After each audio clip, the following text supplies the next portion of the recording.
All my exes live in Texas like I'm George Strait, or they go to Georgia State. Alright, I want to go over the clean today. First thing we have Jeanette do is show you guys 3 power cleans from the ground.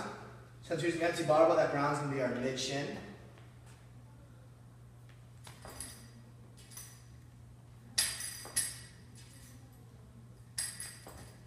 Good. Spin it down to that hang position. So, when I'm teaching the clean to athletes, I like to first go over the fact that this is a lower body exercise. It's a very explosive movement. This is not one of those things you can muscle up. You can muscle up a clean to a certain weight, but technique's going to bring you so much farther with Olympic lifting. So I usually have my athletes going to start from this position. It's going to be position 1 in the clean. I'm going to go through the clean progressions starting here. So first thing we have them do is just dip these knees out, making sure we're keeping these shoulders back. And all I want them to do is stand right back up. Alright, dip and stand 2 more times. Good. Now from here, we're going to add a shrug in. And this is going to be one of the shrugs. Look from the side of my athlete here. She's not going to shrug straight up. She's going to be shrugging back into this triple extension. So dip, stand, shrug. Give me one more. Good. So now we're going to add one more part to that. We're going to be adding a high pull, or what people call our scarecrow position, getting those elbows high and outside. So it's going to be a dip, stand, shrug, and high pull. Good. Let's make it a little more explosive. Perfect. Give me one more. Good. So once you guys are in this position in this clean, in that triple extension, all it is getting back underneath that bar into that front rack position. Alright, so you're going to drive those elbows through real quick and underneath that bar. Good. Give me one more just like that. Perfect. Once you guys master the clean from this position here, moving it down to the floor and moving down to the second position is where it gets a lot easier. So all I'm going to have her do is we're going to move those progressions one more time from position 2, which is right above the knees. So she's going to dip, or she's going to stop right from there, stand up and shrug just from there. Perfect. Give me one more. So now we're moving down, one fall from here. As she's in position 2 is just starting that shrug way too early. So show me one just like that where she's going to shrug before she's fully. See that? So you have to make sure you get back through position 1 before you shrug. Good. So now we're going to have that high pull right back into that. Good? Now we're going to have that full clean from that position. Good. Give me one more just like that. Perfect. So now we're going to bring this clean all the way down to the floor or the mid-shin position. And from here, let's make sure we have good tension in our hamstrings, keeping that chest up, looking forward. And all I'm going to have her do is stand up nice and slow into position 2, pause, and go right back down to that floor.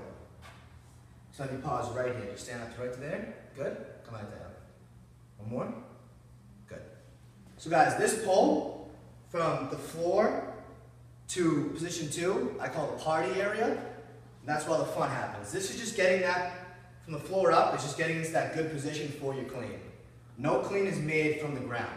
So from the ground to right above the knees is more of a slow, controlled pull. And once you get to that position 2 is when you're going to add all that stuff in. So from here, I'm going to have her from the floor, give me one high shrug. Good. Right back down, add that pull into it. Good. Now give me that full clean. Good. So a huge fault and where that clean's made is that opening of that hip. So I'm not going to show you this right now, but as you can tell from the video, every single clean she did, her hip was open. Alright? So show us one where you don't open her hip starting from the ground. One more. Good. So these, really where it's going to be make or break these cleans is that hip power. This barbell should be floating up and getting right back underneath it. Alright, so each clean we showed so far is a power clean. We can also do a squat clean, which is different to where you're going to catch this bar. So right now, she's been catching each one in a good power position. If you guys ever played sports, like that position you get in if you're trying to stop somebody, is where we've been catching these. Now we're going to try to get to a point where we're catching in the squat. As you go up in weight, there's going to be a point where when you're pulling that barbell up, you physically can't get that any higher than maybe belly button. So that point now is dropping back underneath it. So show us a couple of some now just in the ground. Good. So this takes a little more skill, but once you master this, you should be able to get a lot more weight in that clean. So we have the power clean, the squat clean. Also, when I talked about the positions that we were in at the beginning, position 1, position 2, this being here, this could also be a hand clean from that position you see a lot in CrossFit. So just with the same idea, just give us one power clean from that position. Good. I'll give you one squat clean from there. Perfect. Now I'm going to show you 2 from position 2, so right above the knee, one power clean. Good. Show us one squat clean. Perfect. And those cleans. Don't even played it, and we never saw too much after I blew up. Just only hello, happy belated. And I think I texted her and told her I made it. And that's when she texted me and told me she prayed it. And that's when I texted her and told her I love it. And right after